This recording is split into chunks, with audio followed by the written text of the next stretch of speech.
Hey everyone, Seth here. I am wrapping this podcast up before I head for my flight to Vegas. It's our wrap up of 2022. Me and Jared go over predictions. We go over the last biggest events of 2022 in spaceflight, and we cover some of the biggest topics from this last week. So hope you guys all enjoy.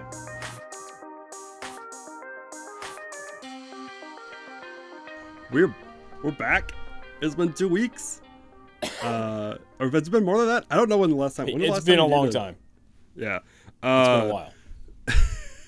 So we're back. I actually have a setup. We both have different setups this week. It's weird. I can't see you. We're just doing a video recording because everything's messing up video wise for us today.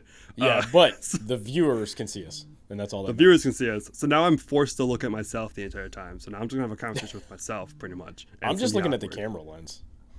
Well, yes, fair. Yeah, I'll try to look at the camera lens and not the little video next to the camera lens. But it's been an interesting few weeks.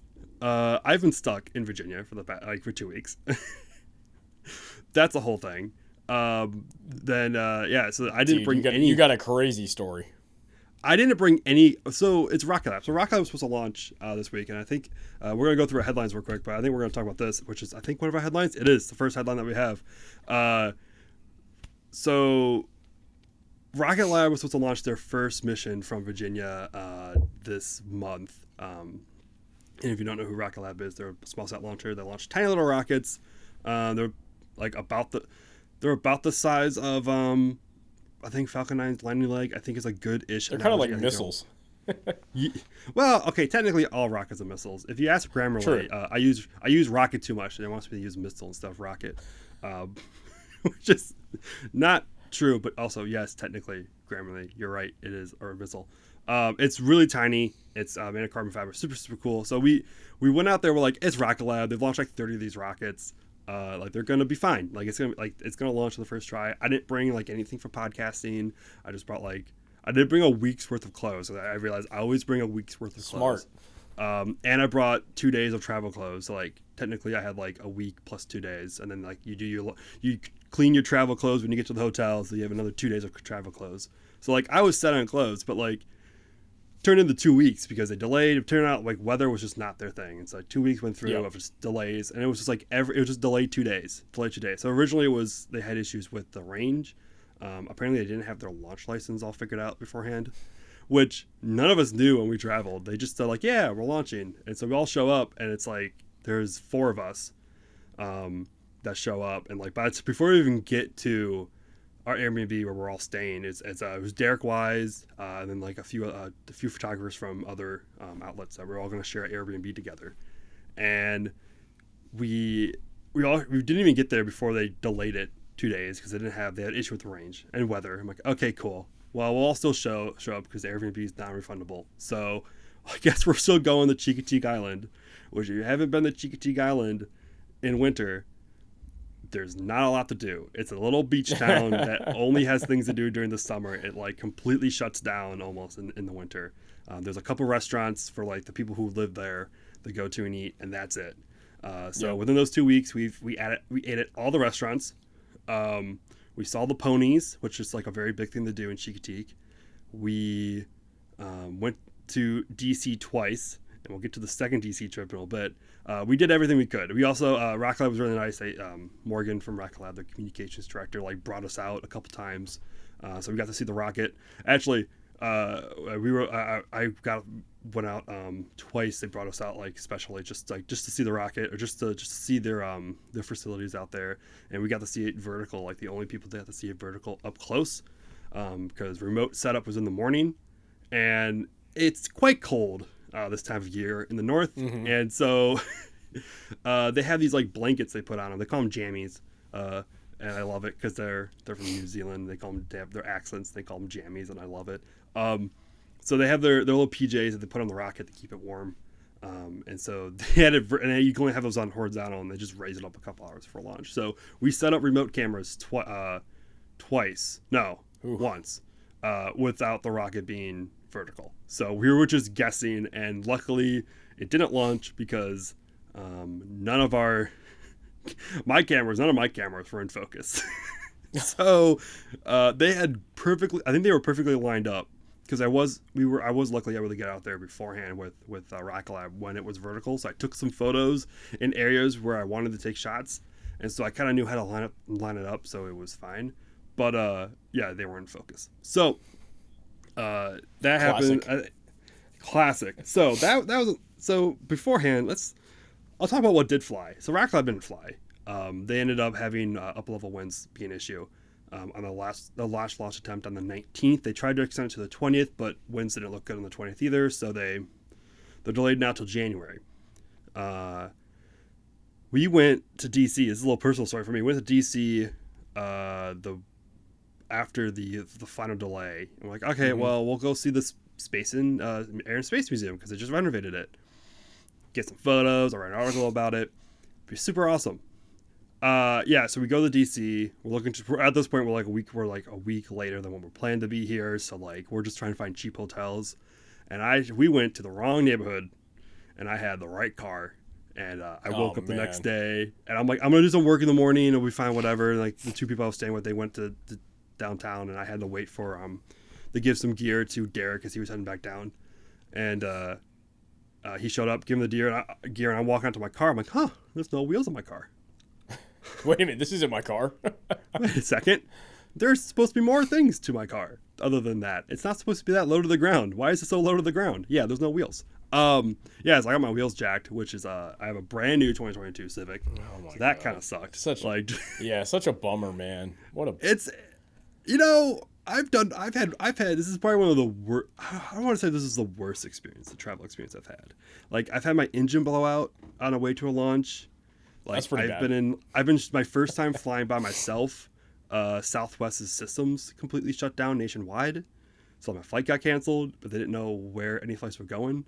So like, that was a fun experience. I don't know what's the worst. Maybe it's you, dude. I had. Maybe it is me. No, this is obviously there's a common factor here, and it's not the car. It's me. Yeah. And if we quote Taylor Swift, it's me. I'm the problem. It's me. So.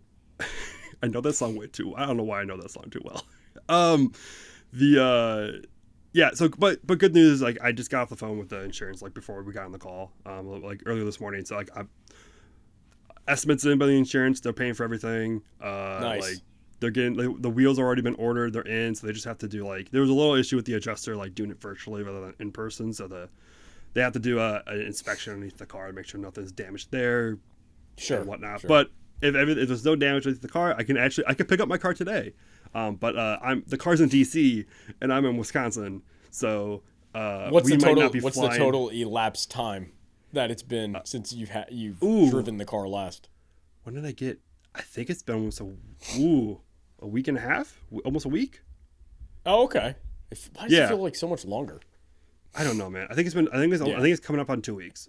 But the issue is going to be, I'm going to be in Vegas next week for CES for the network, and the only flights that we can get out, like if we want to spend $1,600 on a flight, we can spend $1,600 on a flight. I can leave tomorrow to pick up the car, and then drive it back it could only be a day. It's only 10 hours, only a 10-hour drive, which I can do in a day. But the only flights like available are this weekend. So like, oh man, like Spirit has no flights out in like the next couple weeks. Frontier has no flights out for the next couple weeks. American and Delta have flights out this weekend that are reasonable. Delta has I can get a flight out tomorrow for Delta. That's $1,600, but that's above both of all my insurances limits for how much they pay. So yeah, it might be another week before I get my car. If it's available today, if there's no other issues, it might be another week till I get my car, or 2 weeks till I drive my car. So yeah, it's been fun. It's been a fun trip. We were just joking that was like the trip from hell because the launch kept delaying, and then like I got my reel stolen, and like Derek got sick, and like it was like things just started going right. downhill. Yeah, like nothing went right. Nothing went right. We got to see ponies, and we became friends. We became friends. So bonding experiences, man. It was an extreme bonding experience. Yeah, bonding experiences. Chalk it up to that, right? Chalk it up to that. Rocket Lab, though, I love you. You're great. Can't wait to see you launch. Probably won't be able to see you launch in January for travel times, but the next launch. And they're going to launch. Colder. Yeah, so, oh my God. Yeah, they were talking about like, oh, December weather doesn't look that bad, but January and February looks real bad. I'm like, yeah, January, February is usually the worst time of year to launch because it's just stupidly cold up north. Yeah. So I'm sure everyone from New Zealand, everyone went home, all the New Zealand people went home for summer because it's summer down there for Christmas. Right. And so they went down to the warmth, and they're gonna have to come back to probably like highs of like in the low numbers. Like we had highs of like 30s, 40s. It'll probably be in the single digits, probably in January, February, on the highs. So, or I mean the teens, probably. So yeah, oh man, you're gonna need a couple hand warmers on those remote cameras to keep them from falling over. And probably for yourself. And for yourself, yes, you do. So, they're launching in January. We got to see a lot of the stuff though down there. So like I'll go over a little bit, a few things we saw. We saw the first some Neutron hardware already being built. Nice. The Neutron they have a temporary Neutron facility to build their first mock-up. We need to go inside that building. We get to go see in their integration facility. They're actually their launch control and integration facility. And so we got to see their mission control, which is always cool to see. They have like a little viewing room in the back, which is kind of fun, which is kind of cool. It's much smaller than their facility in Auckland, but they have or I don't know which. I think they're big ones. I can't remember if they're big ones in Auckland or they're big ones in Long Beach. I have to see, but they have a real big one that they like kind of like showed off. That has like cool lights all over the place. It's not that crazy. It's just kind of like a little really big room with a lot of TV screens. But they have their integration facility, which is like has their clean room and a whole bunch of stuff in there. We have to see it's like we got to see a half tank section of Neutron, and it wasn't. Cool. I wish they would have moved the equipment they have to move Electron rockets around next to it, because like it fits inside that tank section. That's like crazy. They're like their whole contraption to move around Electron rockets will fit inside Neutron. It was, I knew the size of it because they said how big it was, but like seeing it in person is like so much bigger than I could have imagined. So you gotta see that. You gotta go see their pad. Their pad's real tiny because it shares off a lot of the stuff off of Antares, but actually they kind of they built a lot of their own things. So it is kind of a carbon copy of their LC1 in New Zealand, but apparently they had they've made there's some changes to it to fit in within the Mid-Atlantic Regional Spaceport kind of like facility. Nice. So it's not just like this flat concrete pad with their erector that they have, their black little holder. There's more of a ramp, and there's some more facilities around it that they need that you don't see at their New Zealand site. So other than that, everything's great. I mean, Peter's awesome. I got 2 tours with Peter of their facility. We got to talk a lot, and he's a cool guy. One of the more genuine, I think. I mean, him and Tori Bruno are probably the 2 genuine great guys I've met, CEO-wise, from these companies. Like, you just can't feel bad around them. Like, they always make you feel great. So, he was adamant. He goes, like, we launching Saturday? I was like, oh, we're launching. Like, we'll find a way. Nice. We'll launch. And, yeah, no, we didn't launch. But, I mean, should have asked him if he would. But you got to have that confidence, man. You got to have that confidence. He had the confidence in the world. He has so much confidence in his team, which is great.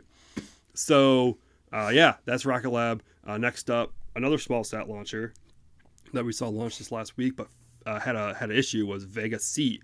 So the Vega C is a rocket built by Arianespace. Arianespace is a French company. They're kind of a big partner with European Space Agency to kind of be like their launch provider for Europe.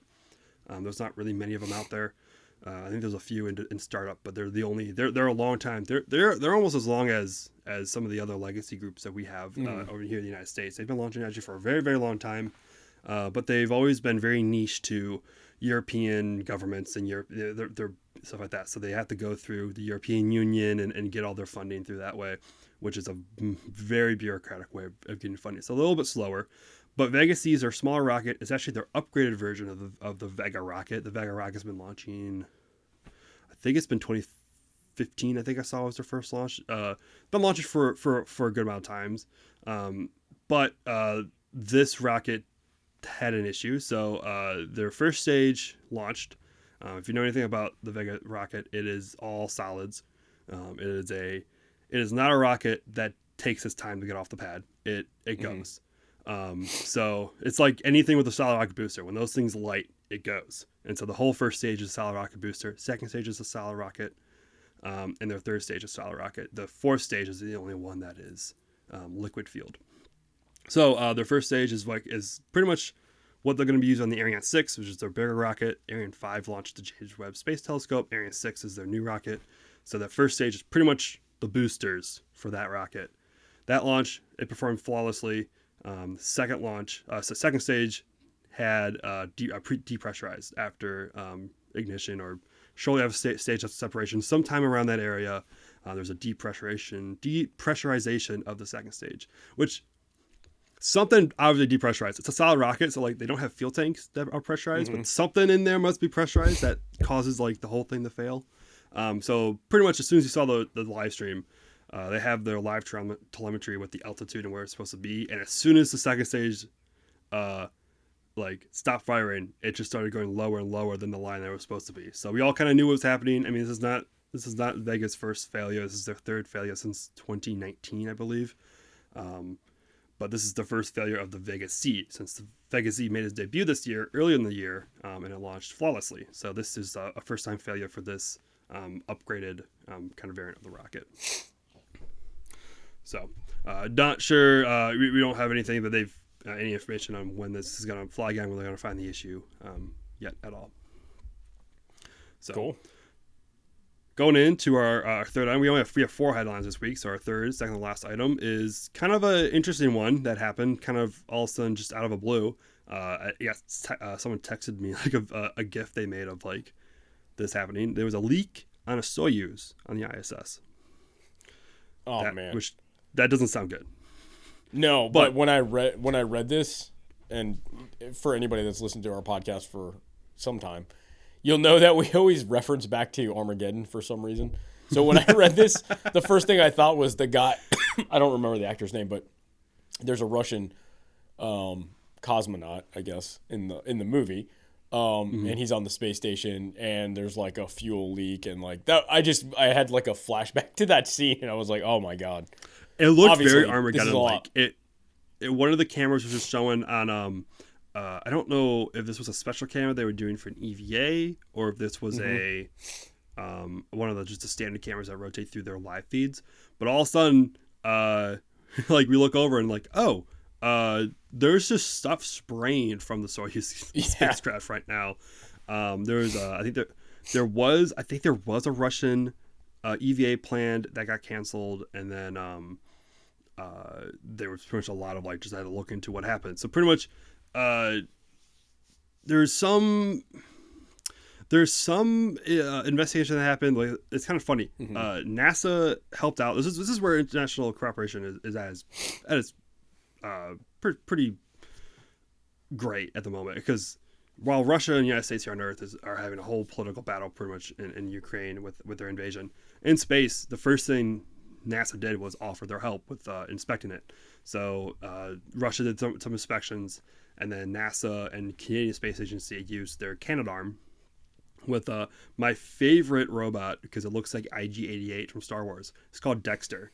It's an attachment they can put onto the Canadarm that it gives it like 5 more arms. And one of the arms is like straight up in the head, but like when everything's straight out, it just looks like IG-88 from Star Wars. That's cool. The best thing ever. So they just had 5 cameras. They just on each arm, they just have cameras on each of them, and they're just like rolling in. Dexter's just rolling in. It looks awesome. I love when they bring out Dexter. They brought in to do all the inspections on it. So Russia is kind of saying that it wasn't a micrometeor strike. NASA hasn't ruled it out yet. Like, it's kind of like a weird, like they're both doing their own investigations into it, and they're coming up with different things. Right now, we don't know the flight readiness yet of MS-22 is the name of the Soyuz. That brought up two Russian cosmonauts and a NASA astronaut as well. Frank Rubio, I think, is the name of the NASA astronaut on board. NASA instantly said, "Hey, we'll fly a SpaceX Dragon up to get them if you need it." Nice. That was an option. Russia right now, if MS-22 isn't available, then they'll take MS-23, which is supposed to launch here in, I think it's in March or April, sometime this spring. They'll just take that Soyuz spacecraft and launch it with no crew, which it can do. The new Soyuz can autonomously dock. It could also be docked from the Russian, like a cosmonaut on the ISS. And so pretty much what they'll do is they can take MS-23, launch it, dock it, and then MS-22 will be undocked, and they'll try to land. They'll actually try to land that with no crew on board, since that can be also done with no crew on board. At least get that center portion, the descent module down. So that's kind of the plan with that. There were some spacewalks planned around this mission that had to be canceled. There was a debris mitigation maneuver that happened after this leak that delayed NASA's spacewalk. That spacewalk was planned to put a new solar panel on. That actually did happen a day after happening. And then that got a new solar panel. I think they now have 3 new solar panels put on there. Pretty much what they are is they're rolled up solar panels. I don't know. Have you seen these, Jared? I've seen the folded up ones. I don't think I've seen rolled up ones. Yeah, so these are like rolled up. So they used them on a one of NASA's science missions lately. I don't remember which one it was on. Maybe it was DART, I think. And pretty much what they are is that they're just rolled up solar panels. Instead of them being folded and hard, they're soft and they can be rolled up. And so they it's like a tube, go over. Right? Yeah, they're kind of like, it's like rolled up carpet, I think, kind of like out. Nice, but okay. it's real small. And they're attaching them in front of the big solar panels. So the really iconic part of the ISS is those massive solar panels that actually give it most of its size, and actually what your visibility of it. If you can see it in the night sky, you're not really looking at the modules of the of the space station. You're looking at the solar panels of the space station. That's what's getting off that light. So they're putting them at the base of them, and like it just rolls out and extends and like goes up like 2/3 of the way of the larger solar That's panels. cool. Since those are the original solar panels that were put in the early 2000s. So they're not at their peak efficiency anymore. So these new ones are more efficient than those large ones. They're smaller, so they don't have to go up the full way. And so they're actually going to give more power to the station than what they originally had. That's pretty cool. With these new ones. Yeah, it's pretty awesome to see like this technology evolve. So they've put 2 of them, I think, up already. So I think this is the 3rd one. I could be wrong. This could be the 2nd one as well. Like they do. I think each takes two spacewalks to get them added. So it's super awesome to kind of see them be done. So that was what they did this week as well. There's a Russian spacewalk as well. I don't know what they do. I think they did they actually did look at Soyuz. I know that for the hull. So nice. We'll see what happens after that for the next item. So the last item we have for a headline we get before I run out of time on my camera to record is the NASA request for the Reboost Hubble. Remember that from Axiom? Yes, I sure do. Yeah, so Axiom announced that they were going to look into reboosting Hubble for one of their crewed missions for the 2nd mission, and now NASA put out a request for proposal. And you can see the notes, Jared. What does this sound like to you? To me, it sounds like challenge.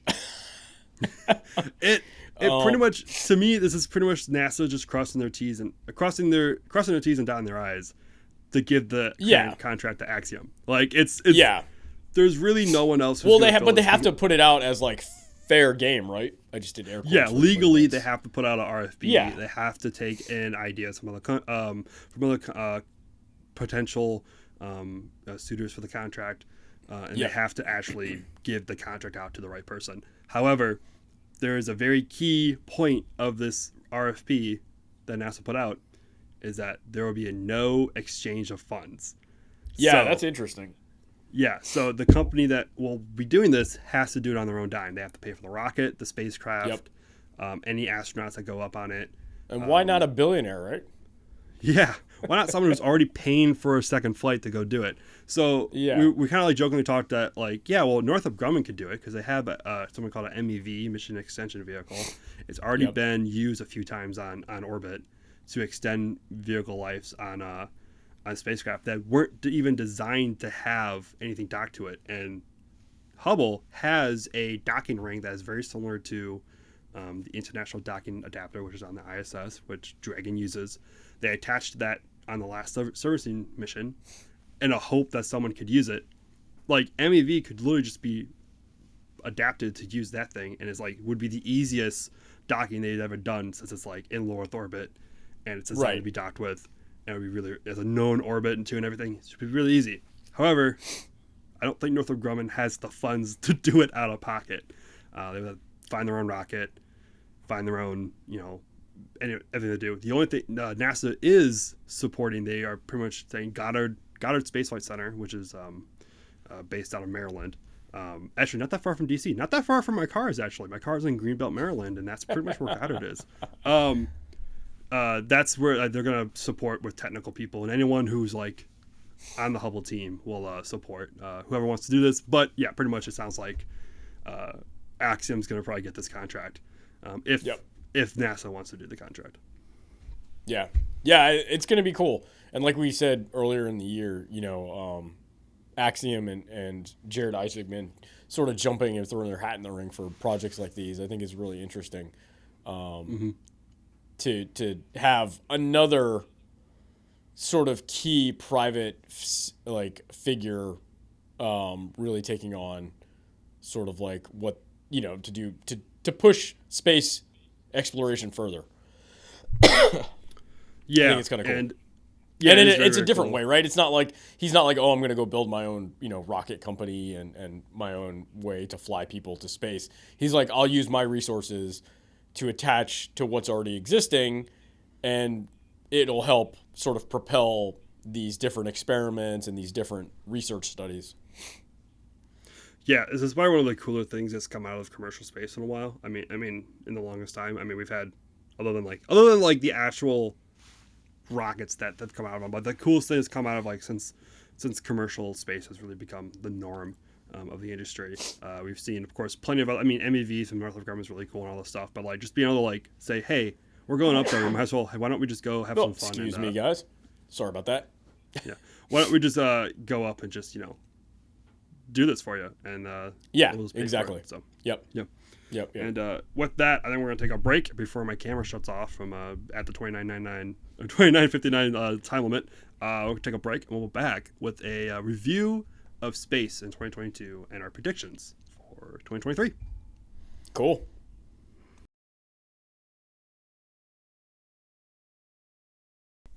All right, everyone, we're back. And we're going to do a little bit of review for this segment. Instead of a large story, we're going to do a review of the last year of space. Hopefully we can do this in 30 minutes before my camera runs out again.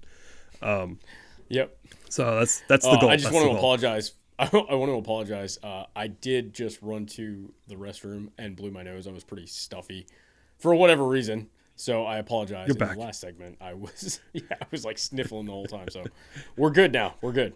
We're cleared out on our sciences. We're cleared out on our ideas, I guess. I don't know. Yes. We're gonna do so the review. We each chose 5 items, or our favorite items for the happened in space in 2022. But before we do those 5, we're gonna talk about the 2 that we weren't allowed to choose from.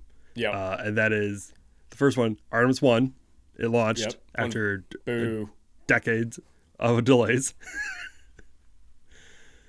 And I think that was probably going to be our number 1 for both of them, right? It definitely would have been up there for sure. Yeah, we did a tournament. We're doing a tournament like-ish style thing currently right now on Space Explorer Twitter. If you're still listening to this, but I think it finishes by the time tomorrow, by the time you hear this, it may be over, right?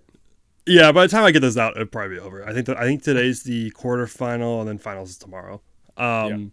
So we did 16 different items, and I try to get the seating right properly before we send it to our social media guy to do the bracket and create the graphic for it. They didn't put in the right seating the way I was intending it to be, so we ended up getting Artemis 1 and James Webb photos in the second round back to each other instead of in the finals.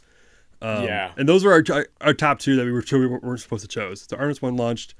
We both were there for it. You got in at the last second, slid in there to get on site, which was awesome.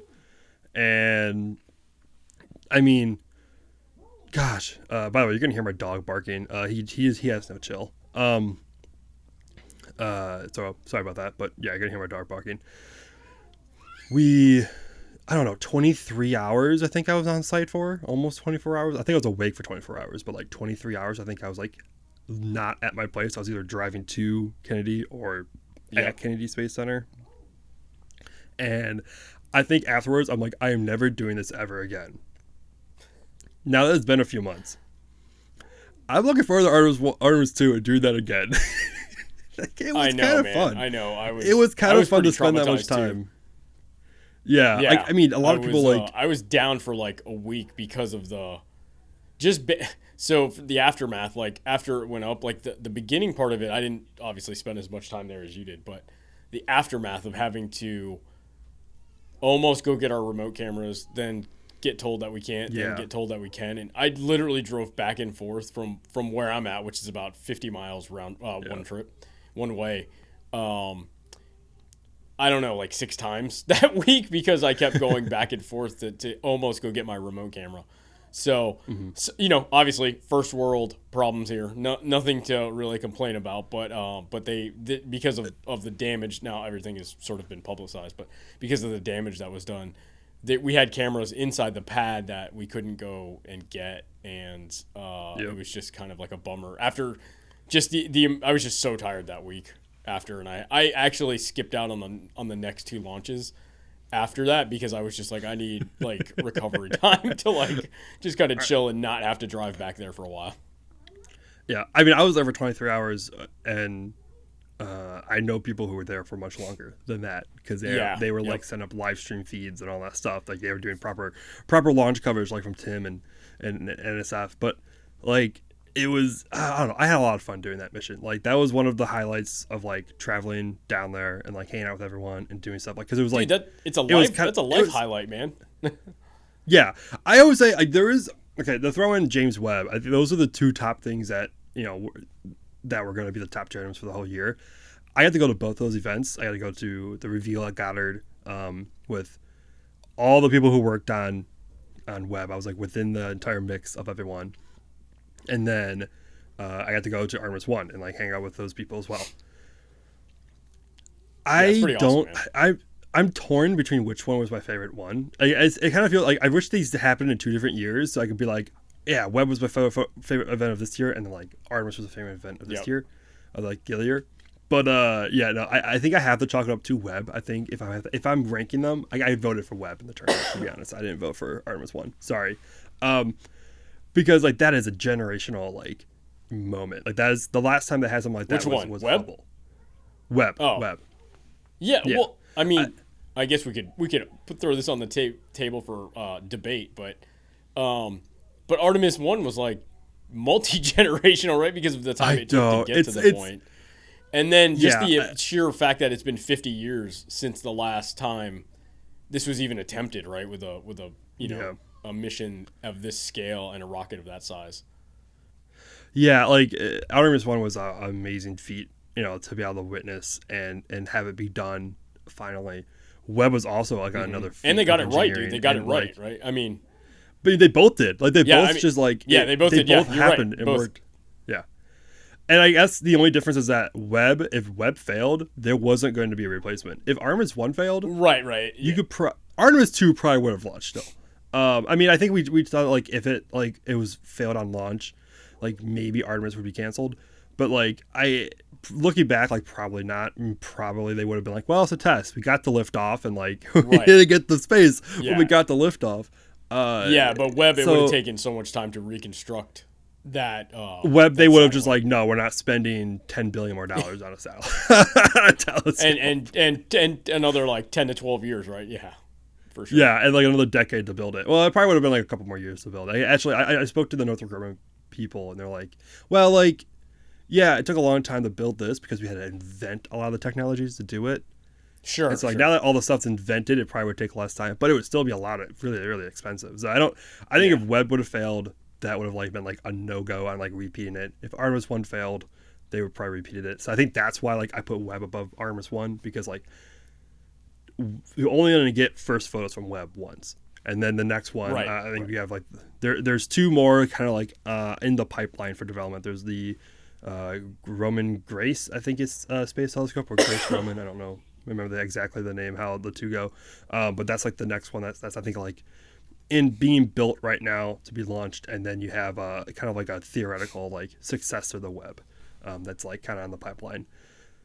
And that's going to be years before we see probably anything from Roman, and probably a decade before we see anything from the web successor, because, well, we just have the web now. Like, we're not going to, like, you're not going to, like, replace web within a few years. It's not needed until the technology gets old, right? Yeah. They're going to start building it now, so they invent the technology. Yeah, and that's another thing where the technology needs to be invented to succeed web. Mm-hmm. So I think that's, like, this is a one-time event. I went to them like, I have to go to this because it is a one-time event. We're not going to get first photos from web ever again until the next telescope gets built. So, right. That's like we could debate on that, like which one was best, because they're both amazing, and I would love to just have them tied for first. Yeah. Well, I guess and just to make sure to, like, I guess solidify your point about web sort of being the one of one. There's going to be Artemis 2, 3, 4, whatever the number ends up being. Yeah, whatever, how many we have. Web is like one of one, literally. One of one. Web is one of one. Yeah, is a Borg. Yeah. It's whatever of what. Yeah. One of one. It's an NFT. It's NFT. Oh my gosh. No, we're not bringing NFTs in this podcast. It's an NFT free zone. Let's go back and forth with our top 5 favorite ones. I'm going to go first because we're talking about web, and I cheated a little bit. I said we weren't allowed to talk about web. And no particular order, right? These are not in particular order. Yeah, I didn't put them in any particular order at all, or even date order either. I just threw them in as I thought Same of them. thing. No, this one, I cheated a little bit. We also don't know each other's top 5, right? Let's throw that No, we don't. Yeah, we did not share our top 5. Yeah, we did not share our top 5 with each other. Okay, I cheated, and I said the James Webb cheerleaders. Did you? Were you? I don't know. You don't know if you saw this, because this was early in the year, and you didn't join SpaceX Board, I think, yet. Maybe you were talking to. I'm not sure. But when I went to the web event, the original plan for the web event was media was going to be in the media center, and then the event was going to happen in the auditorium, and we're going to be separated. We're going to just watch the live stream. And I think enough of the media complained that, like, why are we going out here to be in a separate room? Uh-huh. So all of a sudden they go, like, all the media are coming over to the auditorium. We'll just find room for you guys. And I was expecting like maybe like 100 people. It was like 400 or 500 people probably in that room. I don't know. Wow. That might be more than what there was, but like that's what it felt like. And I remember media showed up first, like before everyone else. They kind of like do some interviews and just kind of like sit around and just wait pretty much. And all of a sudden like more people showed up, and then we started hearing cheering coming from the outside, because it's an upstairs auditorium. So there's these stairs that go up to it. And I'm like, I walk out and I'm like, oh, they have cheerleaders for this event. I don't know I don't think Artemis 1 was that lit of an event. Like Artemis 1 was great. Well, okay, but like if it had gone on the first time, it probably would have been, right. That's fair. They had a lot of great things. That first attempt, dude, there was like, for anybody watching, local news here, or if it got syndicated, like they were expecting like 50,000 people to like pour into the Space Coast area. Yeah, that's fair. Like, I guess it's all spread out, of course, across the entire Space Coast, and like media's kind of like kind of pushed off into this, like, not really. Media's not like hidden at Kennedy. It's just like we have our own area, and like they kind of do things everywhere at Kennedy. It's you're talking about a whole center where there's like everything's being focused on like one area of Goddard Space Flight for this event. But like, I mean, come on, nerds really know how to get down and party. And cheerleaders and they were all like just NASA employees that decided to join a cheer squad for web. That's so funny. And it was hilarious. I did not enjoyed it. it. So this is a good one. I think I posted video, or at least a photo of them on Twitter somewhere. So you have to go back to find it on my Twitter. But I did post about it. It was hilarious. I did enjoy that. So that's awesome. That was my first of 5 for this year. Jared, what's your first? All right. So piggybacking off your cheerleaders, and this was unplanned. I don't know if this necessarily qualifies as they had cheerleaders, but watching the DART impact. When it hit the asteroid, that's one of my top 5. Watching that live stream and the room of the people working on that project acting like cheerleaders, just because they were so excited, and sort of like the whole world kind of tuning in. There was quite a few people that actually watched the live stream of the DART impact. So that was one of my top 5 moments, just because of the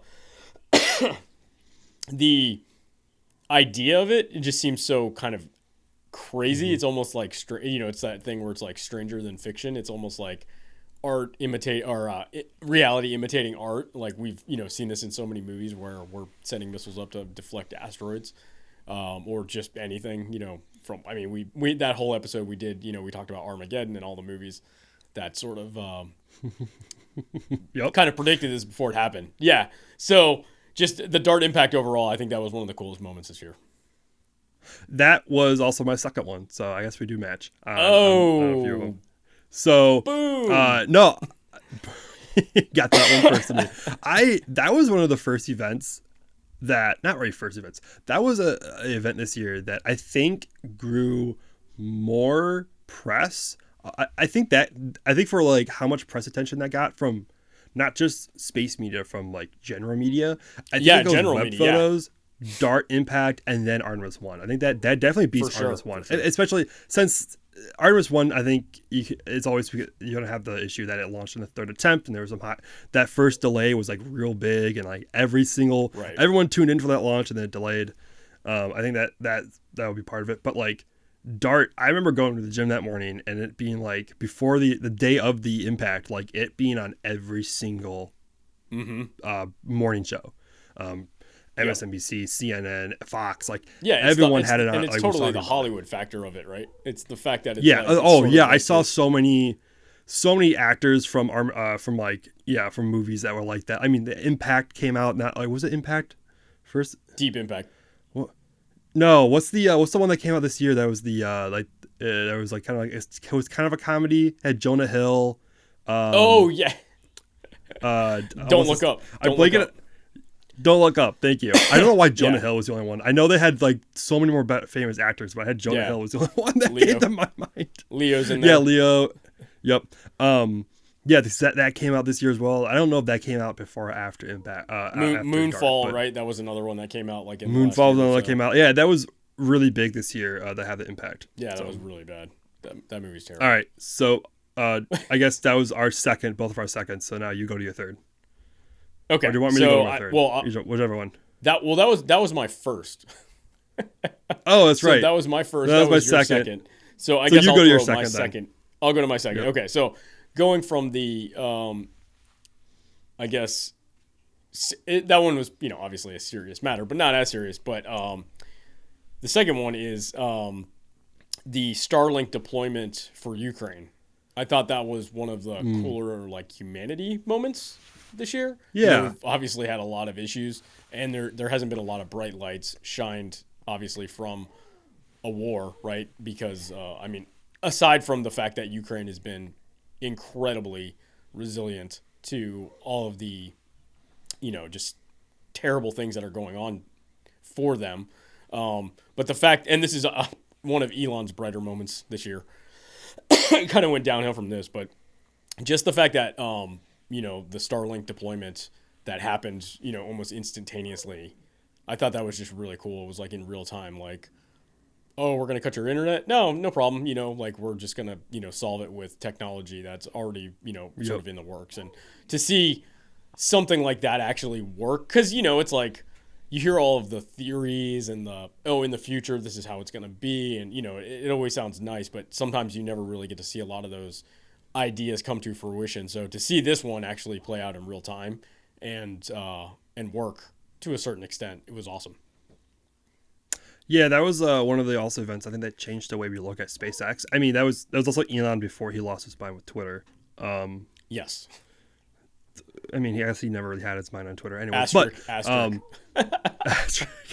And that was a way that I think I changed the way I look at SpaceX this year. I think in 2021, SpaceX was always a thing. I put them always as like they're an aerospace company, and they're also kind of a think tank with how their Mars program, their Mars missions. Yep. They're just the way they're trying to figure out how to do that. Yep. And that's how I always looked at them before. And now it's like, now you got to throw in defense contractor, because like they're working with the DoD, right. and Starlink was that was kind of the military had looked at Starlink before Ukraine. And they did some tests with communicating. I think they did a test like where they used Starlink to communicate between two fighter jets. but after Ukraine was where the DoD goes, okay, like we need to look at this as like an actual like security asset and stuff like that. And so there was, you have to throw in like SpaceX is a launch provider, then they're internet provider, they're a think tank with Mars, and they're a defense contractor. Which whenever you throw a defense contractor in something, well, you change the way you look at them, you change the way you report on them. They're more than just, you know, they're someone who works with the defense and works with the war and all that stuff. So that's kind of, I've changed the way how I view SpaceX this year. Not necessarily in a different way, not necessarily better or worse, but just like in a way I look at them differently this year. Yep. Cool. And then How about what's your number 3? Number 3, Electron's mid-air catch, partially mid-air catch. That was cool. That was cool. For multiple reasons, it was great to see. I mean, I don't remember this happened. The event happened this year or last year. I think it was in 2021 where they had the event where Peter Beck ate his hat, and which was cool. And that's probably one of the best things that a CEO of a company has ever done, is admit they were wrong and physically do what they said they were going to do. That was hilarious. Yeah. Their catch, this is like a step forward for Electron, where they go like, okay, yeah, Electron's a mature rocket and we're going to push forward with something we didn't really plan to do originally. And be able to change it and to adapt it into a new block version of their Electron and try to recover it. And they actually they did several, tests with landing in the ocean.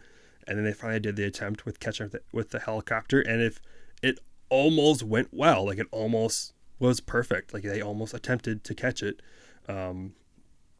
for, the first time. I mean, they had some load issues. Apparently the pilot, like something was off and so they had to release it. But their idea worked, and they were able to turn a rocket that had no plan for reusability and recovery into a rocket that they could recover and potentially reuse in the future. And I thought that was like kind of like awesome. Like that was kind of like my favorite, one of my little highlights of this year that I found super awesome. So yeah, it's one of those. I mean, also it's like just watching science fiction become reality. It's kind of cool again with like, this kind of piggybacks off the DART idea, but seeing these things that they seem so impossible to do, right, that are actually now happening, which is crazy. Yeah. So super cool moment. And so let's go to your 3. Yep. Well, how about, I'm going to do 3 and then we'll take a break and then we'll wrap up with 4 and 5. So number 3 for me, unfortunately, I guess I didn't even realize it until right now, but I picked a lot of SpaceX things. But number 3 for me was seeing the return of Falcon Heavy, because it was my first time to see Falcon Heavy, like in person, which is awesome. And then obviously the double booster landing to piggyback on that, was super awesome too. So I know that there's a lot more Falcon Heavies planned for this year. We got one coming up in January, hopefully. But just to see that sort of take life again, that was really cool. I would have been my 4th Falcon Heavy launch. I mean, I did. Okay, technically I saw it for a little bit, and I heard it. So it counts as my 4th launch. And I still find it hilarious that you were like freaking out over like where to go view it from, and then you got the best photos from everyone. So I got the best view. Yeah, but you got the best. You did get the best view. Yeah, it's true. We got some nice LucasArts Star Wars sound effects for it. Yeah, and next year I'm sad because that was probably going to be my last Falcon Heavy for a while. Just to plan out like how much I'm going to be traveling next year is like I'm probably not going to go to the Falcon Heavies unless it's maybe I'll go to Psyche if it launches next year. So like I don't know. I love Falcon Heavies. They were like that was my first launch I saw, and I was happy to see it come back again.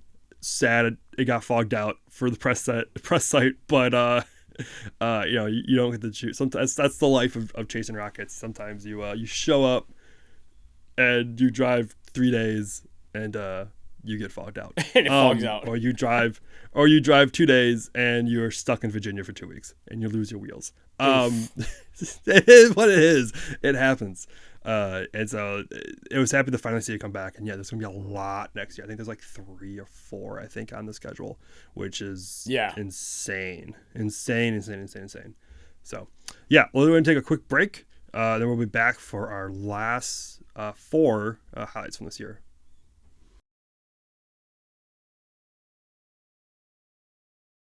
All right, we're back after a short break. I got water, and I also stole a cookie as well.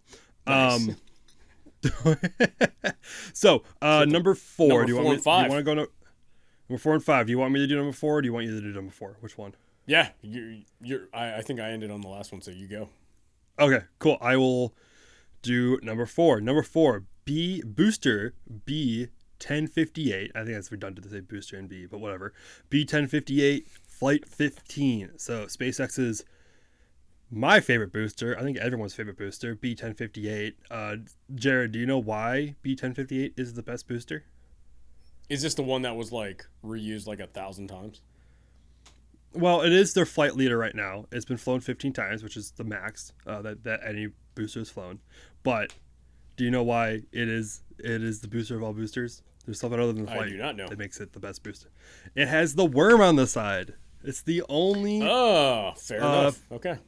It's the only Falcon 9 booster to get the worm on the side. This is the booster that flew DM2, flew Doug and Bob, back in 2020. Right? Yeah, 2020. I remember being there for that launch. That's where me and Zach almost met for the first time. It's funny. We did a podcast together, and then we were like, "Oh, hey, we should meet up." And that was long before I joined SpaceX Board, but that was back when SpaceX Board was first starting out, and it was just Zach. So yeah, it's the best booster, and ever since then, I think NASA wasn't too happy with SpaceX reusing that booster on a military payload for, I think, Korea. I think it was. So because it has the NASA logo on the side, they didn't cover it up. So it flew that. It flew, I think, like one military mission for Korea or another nation, and then I think since then it only has flown Starlink missions. I think that was like the thing. Like SpaceX could keep the worm on the booster, but they couldn't fly it on any they had to fly it on Starlink missions. I don't know if that's not official, but like I feel like that's probably what happened. So yeah, it's like I feel like that's like a NASCAR running the track with like the wrong Tide logo. Yeah. Yeah. It was a little weird. It's a little weird always to see this booster fly and it'd be like, oh yeah, this flew one of the most important missions for SpaceX ever, and it's like flying now Starlink missions. Everyone's a little upset that they keep flying it. Like a lot of people in the community I know, like there's two sides you go off with like this booster. They either want to see it in a museum or they want to see it fly until it fails. Because it's a booster, it should be flying. It shouldn't be like sitting in a museum. Yeah, well, eventually it'll be in a museum, right? Like they'll eventually. Well, it depends if they launch it and there's a failure on it. Like we'll lose it. That's the reason why people I'm one of the people I want to see it. It's flown the 15. It did a lot of work. It flew 6 times this year. Yeah, I went and checked and counted. It's probably time to retire. 6 times this year. I think right now 15 is a great number to stop at. Throw it, put it in Kennedy Space Center. I don't know where they put it. Maybe like make a mock-up upper station fairing and put it in the rocket garden or something. Like it's a dirty booster. It's a really dirty booster.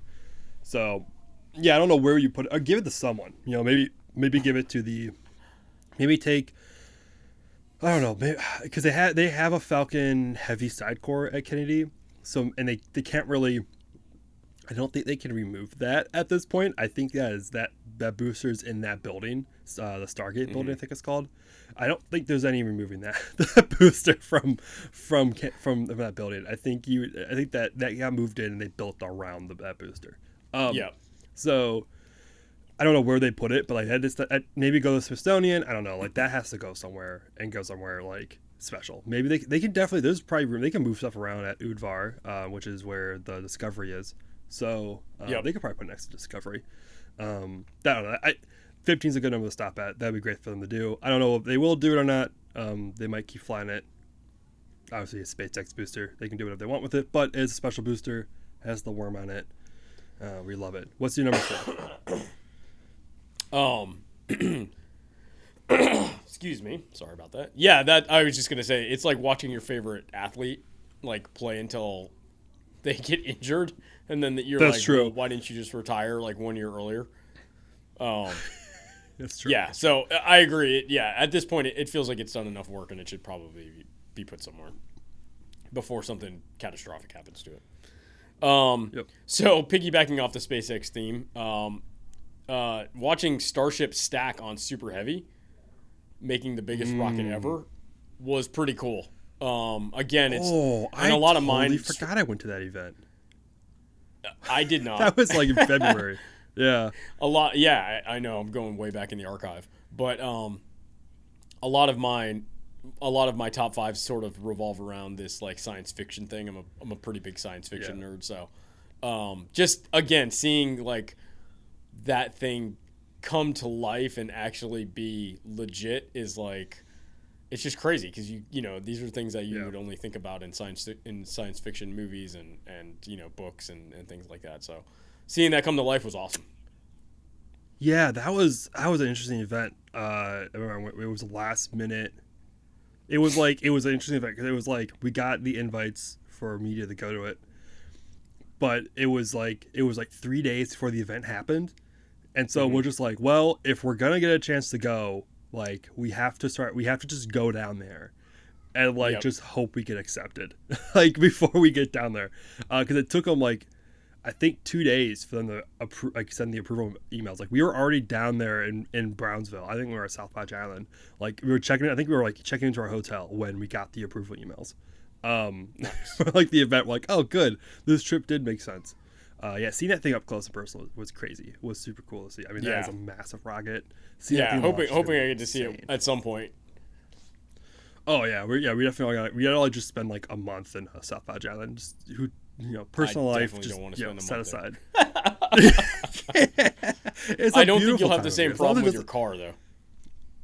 Maybe if I park in the wrong part of Brownsville, but not in South Padge Island. Yeah, that's a nice little part of town. As long as the orbital doesn't happen during spring break. But we gotta talk about that. We'll talk about that later. But yeah, no, that was a great thing. That's one of my 3 favorite photos I took this year. Was from during that event. So yep. Nice. There you go. So yeah, is that all right? Number 5. We'll see if we have. I'm impressed we only have one similar so far. We'll see what happens with this one. The Juno Europa flyby this year.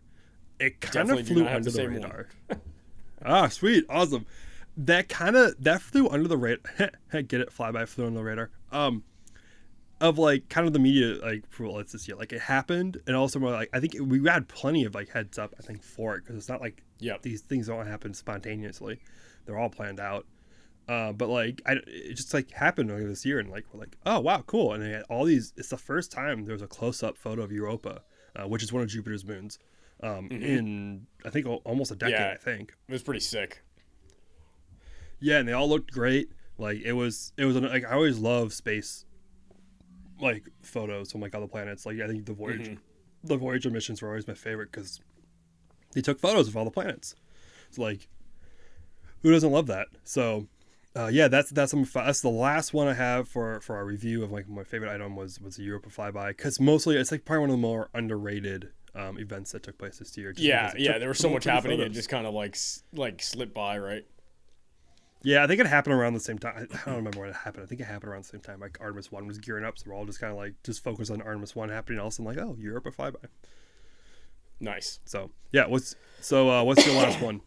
So my last one is a cop out. But it is and it isn't. So over the last couple of years, things have been sort of obviously ramping up in the space industry, but just looking back, from like a 30,000 foot view of everything, without a rocket, just the sheer amount of the volume of rockets that have gone up around the world from all the different space agencies, is just insane.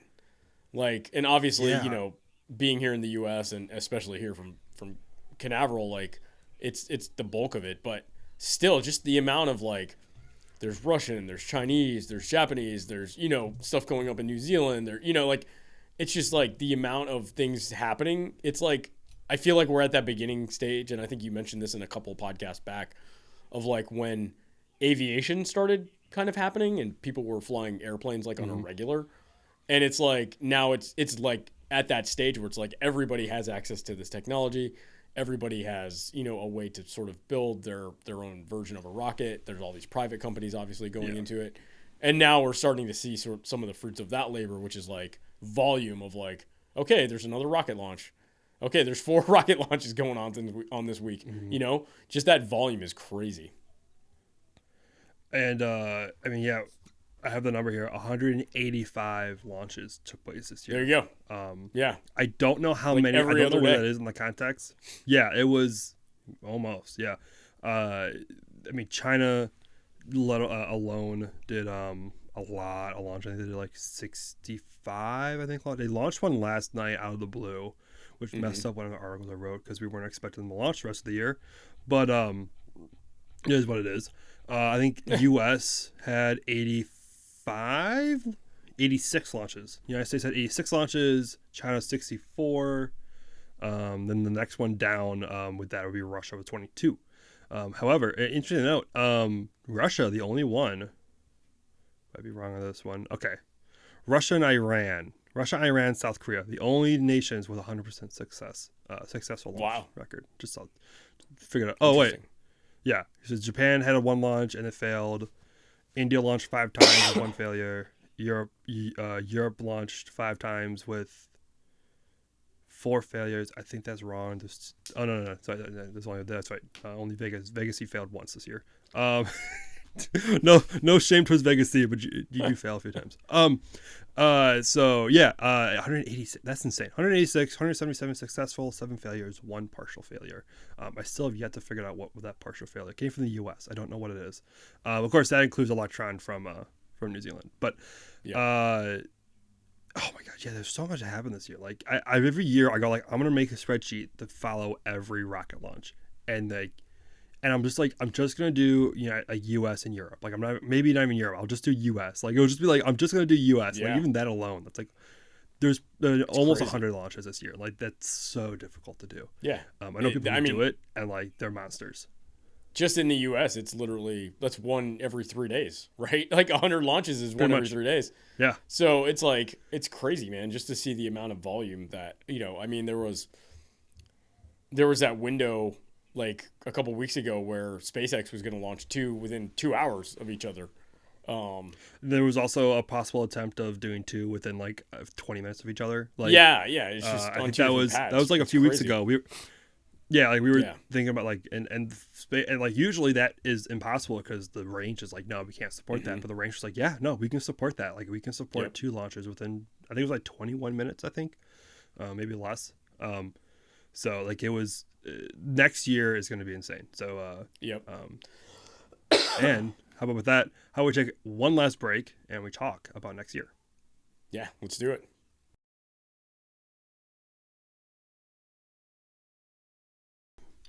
So looking forward, we just got done looking at 2022. Yeah, now we got to look forward to 2023. Yep. A lot's happening in the space industry. There's a lot of good things happening, some not so good things happening that we're going to go over. There's a few predictions that we have. We're going to hit this one right out of the park right away. Ready for it? Let's go. We've been I've hit it on the nail a few times. I'm going all in on this one. This is a big one. And I don't know, I shouldn't be happy about this. It's kind of not a great prediction, but Astra. Astra's going to either file for bankruptcy or get acquired in 2023. Most likely within the first half of 2023.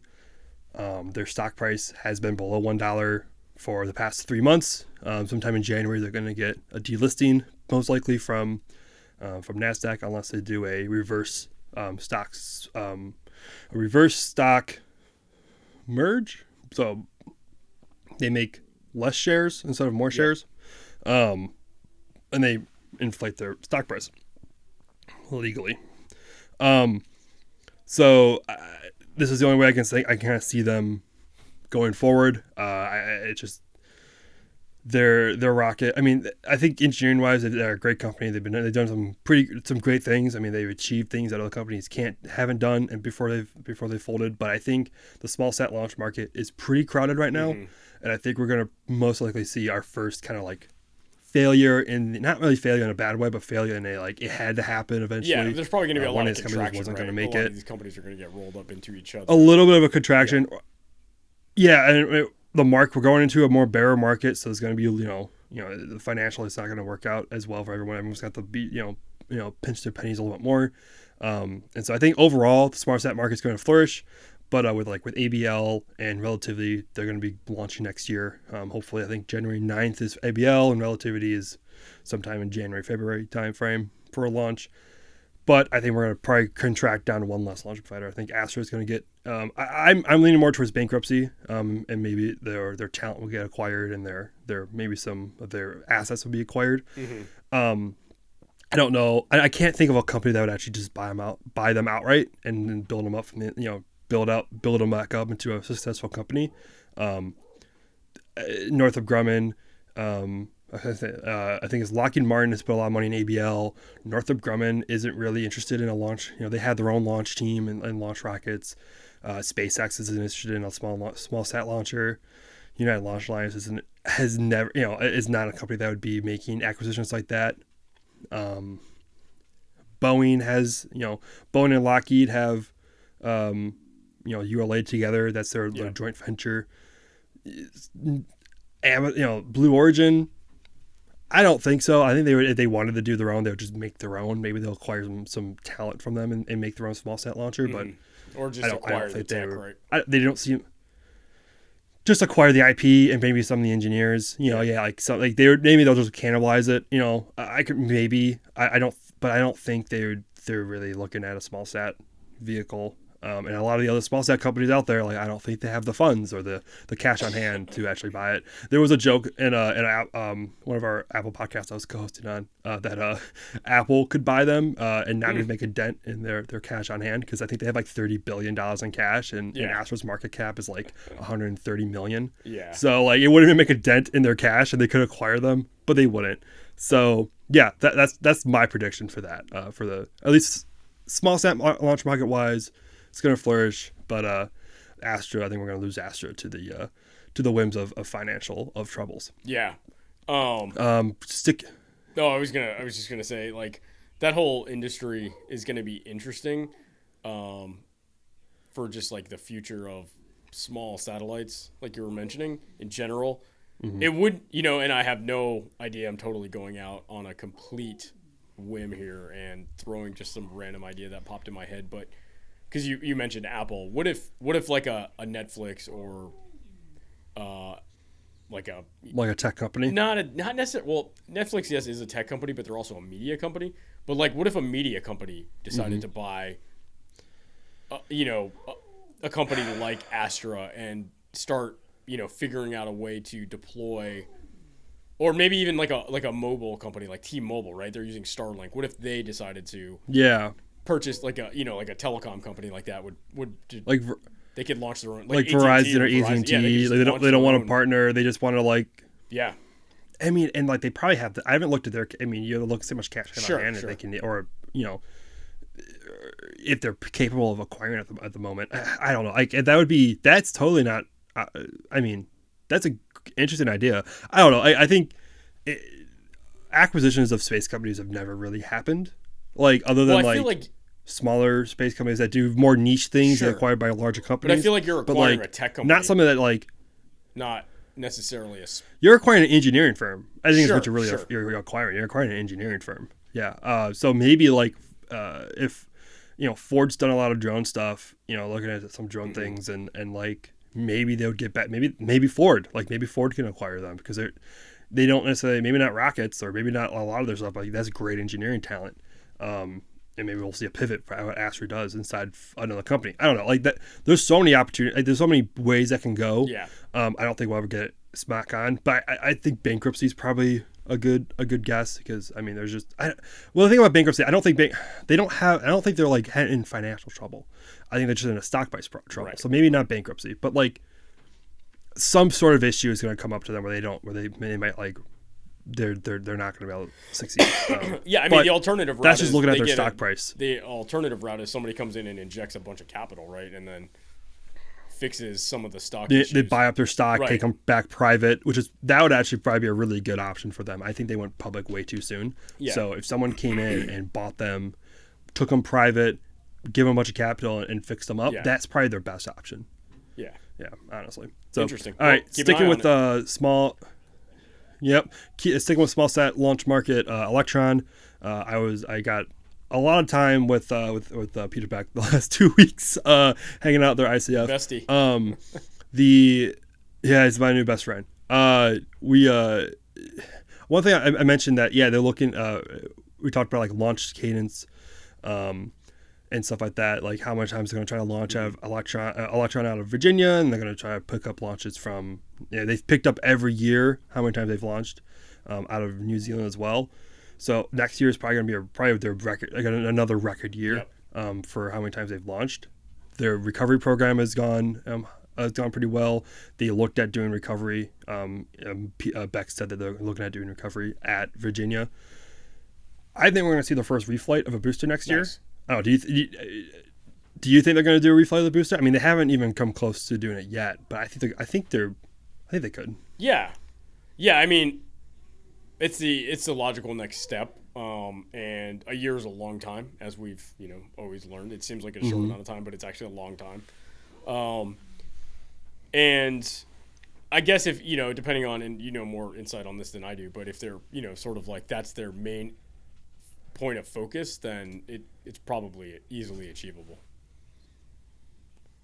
Yeah, they seem pretty focused on getting Electron, being able to refly Electron because they need to launch more of them. Right. They sound like, so being able to a reflight, it just seems like very much in the cards to play next year. Our first reflight of Electron booster, which would be. I mean, like I mentioned, one of my favorite items was that they did a minute catch this year. Again, it's half making the battle, right? making something that's not reusable.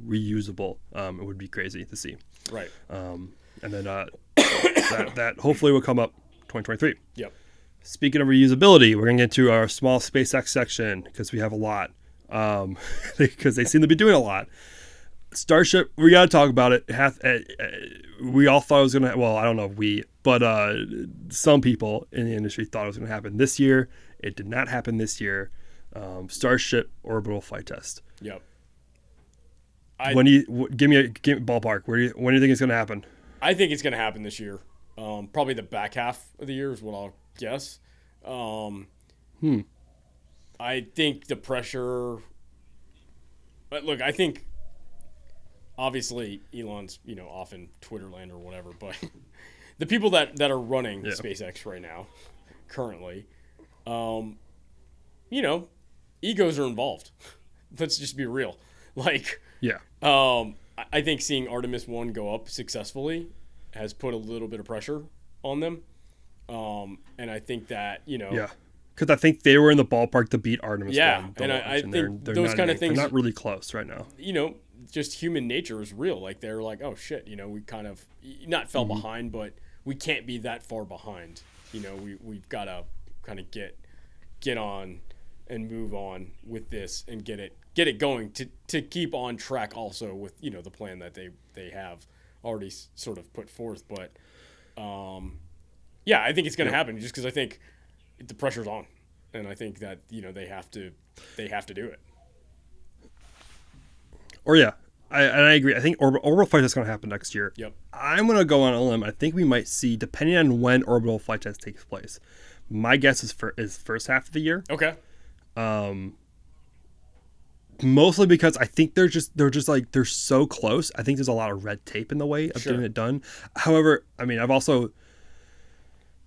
there's other things I've heard that discredit that as well. I don't know. There's so much uncertainty with everything that could they build a rocket and launch in the first half of the first year? 100%. Yeah. Is it going out of Texas? I think it depends on how much they want it to. The first one's going to go out of Texas. Yeah, it's going out of Texas. Yeah, the first one will go out of Texas for sure. I don't know who the second one will go out of, but I think the first one will definitely go out of Texas. I think it depends on how much they want it to succeed. If they just want to get flight time, like they did with the Starship upper stages, I think we could totally see 2, maybe 3 launches next year. If they're gonna go through the hardware meat grinder like they did with that and just build them and launch them, we could totally see a couple launches next year. Yep.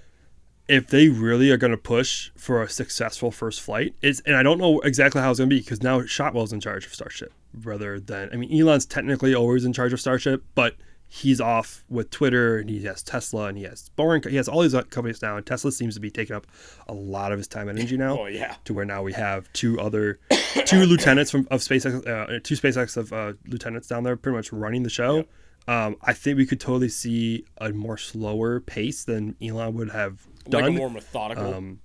When they, a little more methodical. Maybe the first one's not guaranteed to succeed, but maybe it's pretty dang close. Yeah. Or they're gonna be like, we're not gonna. I mean, I don't think we're gonna be able to see them say like we're gonna launch when we know it's 100% successful, because that's not SpaceX's MO. So I think we'll see. I think we're gonna see hopefully one next year. Hopefully, here's my prayer: do not launch in spring break. Please do not launch during spring break, because no media is gonna get rooms at all, because that's already probably booked out for spring break, for college spring break. So that's a hope and a prayer that it does not launch during spring break. Yeah, our only launch coverage is gonna come from bro. Like, they're gonna be just partying on the beach. Also, someone's gonna lift off behind them. They're gonna be really confused.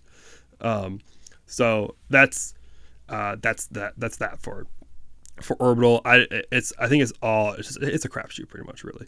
Yeah. Next thing for SpaceX, how many times are they gonna launch next year? They are at 60 right now. They launched their 60th this week. They're launching number 61, possibly this weekend before the new year. That's insane. That they've they've almost launched as much as China. For the year, I think, if I remember hearing correctly, in the beginning of the year it was like 50. Right? Musk, which is one a week, tweeted. I think 50 was the goal. I think 50. Yeah, I think 50 was. I think once a week was their goal. Right. And in March, Elon tweeted that they were looking at 60. Yeah. And they hit 60. So that's good on them. Looking at how many they have next year, I think they have around like 50 or so, like pseudo-ish on the schedule for next year. Like, obviously, when you look at a whole year schedule of launches, that really means nothing, because a lot of them are going to be pushed back. Right. But like anything that says late 2023, probably going to happen in early 2024. But who knows? That only includes like kind of like the first quarter, maybe the first shortly going into the second quarter of Starlink launches. Yep. That doesn't include Starlink launches the rest of the year. And if they can get the Gen 2 Starlinks launching, I think everyone reported this week that they launched Gen 2 Starlinks on this previous mission. Yep. That turned out not to be true, so we had to put a correction in our article. But that they're not Gen 2 Starlink satellites.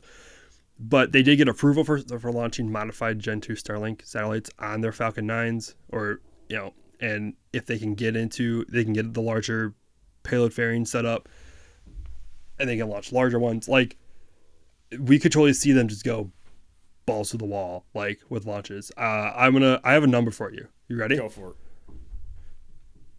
75. Oh, close. I was thinking 70. I was like, if they can get to 70, I think that's a win. But I think the problem is... I think they've gone up by like 10 or so every year. but the 10 problem to 20 is every year. So 70 plus 15. They're going to hit like there's like going to be a capacity, right? Because at some point they're going to have it down. They obviously have it down to a perfect science almost now, right? Where it's like we need A, B, and C to line up, and then we can launch. But the problem is like B and C may be like weather, or C might be like a hurricane. Like there's just these things that they'll never be able to control, right? But so I think they're going to hit a cap. They've gotten pretty good at launching with bad weather. I mean, they've proven a lot. When I first started going to Falcon 9 launches, they would delay and scrub all the time for weather. Right. And this year there was only like kind of like a few weeks of the year that like delayed a lot of Falcon 9s from launching with weather. So I think it depends on how hurricane season goes. That's always a crapshoot, because they could all go into the Gulf, or they could all just keep hitting the east coast of Florida. I think it all depends on how that plays out. But I think what they're gonna do, they're really gonna push for like 2 in one day, 3 within 2 days, like just stacking them up and see what they can do, like how many they can launch within a day, because that also does a little practice for Starship, because they want to launch 10 Starships in a day. Right. So if they can launch 2 Falcon 9s in a day, on a public range with dealing with the DoD, they can easily launch, 10 on a private range, just dealing with, the FAA with giving approval for launches. Yep. Like that's totally within the possibility. So I think we're going to see a lot of those like rapid fire launches. I think attempts, at least, maybe not see how many actually happen, play out, but I think one's actually going to happen this year. I think we're Right. actually going to get like a double within like an hour or two of each other. Yeah. Oh, yeah. That's for sure happening. That is for sure happening. Yeah, they're going to try to push it, and I think they're going to end up getting. There's a lot of commercial launches on the slate next year. I'll say 65. Really? Okay, 65 for you, 75 for me. Yeah. Gotcha. All right, mark this. All right, going into that booster reflight number. So we talked about B1058. Yep. That's their flight leader with 15 flights. We have a little sub note in here if they're going to retire B1058. We kind of touched on that earlier. I don't know. I don't. That's like a I don't know question if they're actually going to retire it. I really want them to. I don't know if they will or not. Yeah. I think it depends on if NASA steps in and goes like, we would like this, please.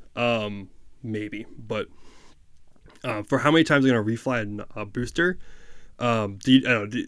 We see numbers that right now, I think the leaders are like 10, 14, 11, and 10 or 8 or something like that. Like they're in like they're almost all in the last couple leaders are like all in double digits. Yeah, I mean, I see. So I don't know what do you? I mean, I could easily see this in the future being like 20, 30 times because. Yep. The whole idea is sustainability, right? That was one of the big things that they focused on, making the idea of like landing the booster and making it reusable is sustainability. So I don't see why they wouldn't. It's like how many you're basically asking questions like how many times would you fly an airplane, right?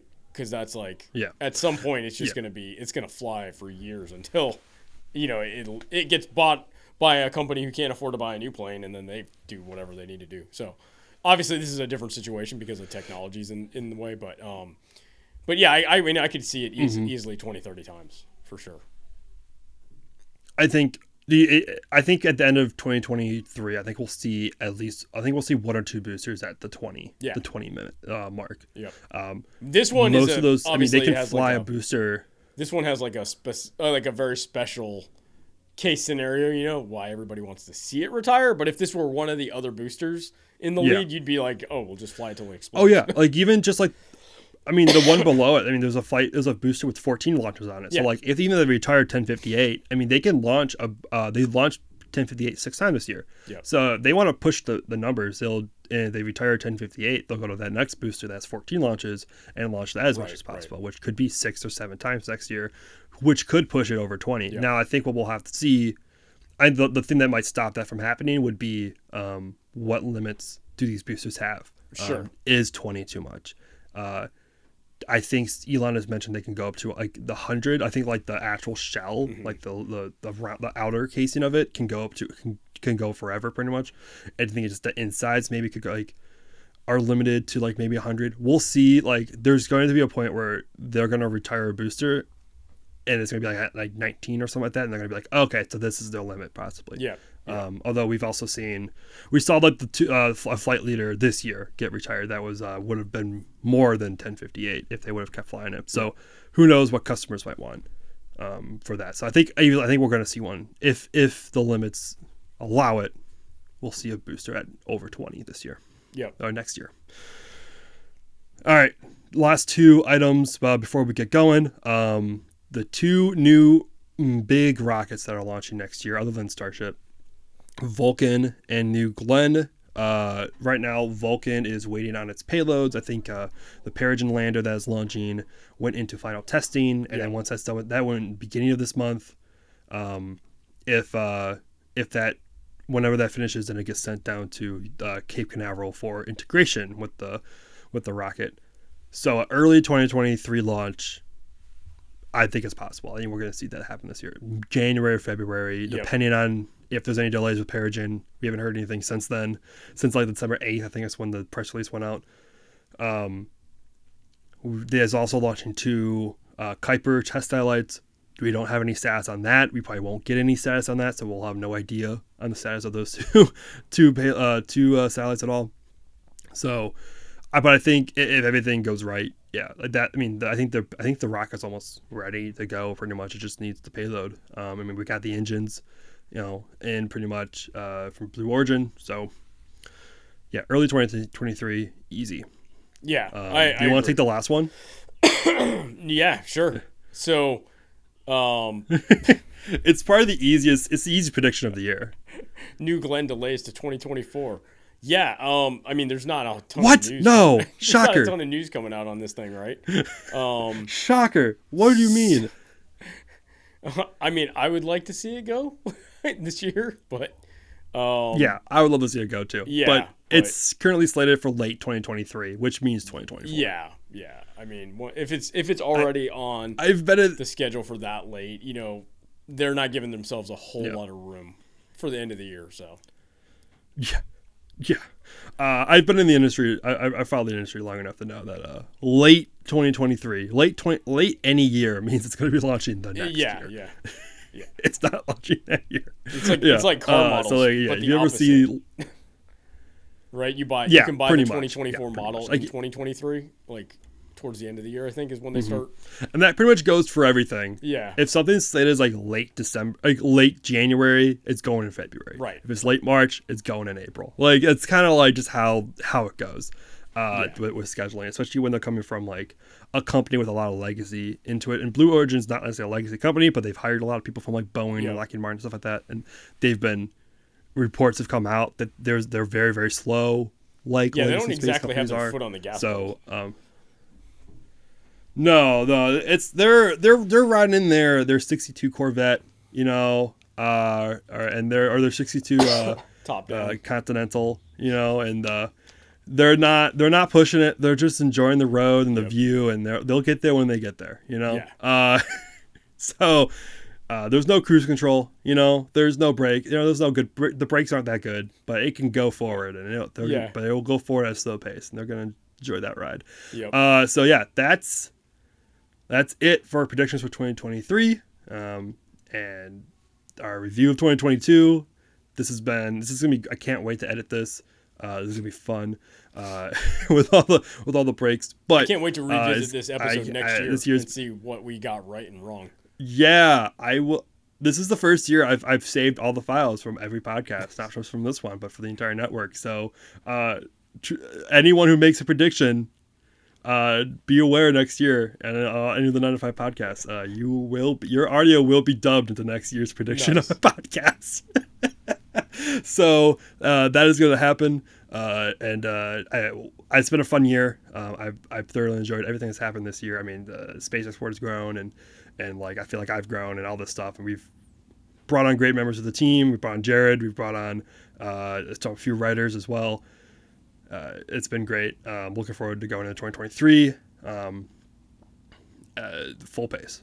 Yeah, and I just want to say thanks everybody that has tuned in and listened to any of the episodes, and thank you for all the support, and thank you guys at Space Explorer, because it's been awesome to jump in here and join the team sort of midway through the year, and get caught up with sort of like how you guys do things, and just be a part of the team, and the ability that you guys have given me to have access to some of these awesome events has been really cool. So I'm super grateful. So thanks, man.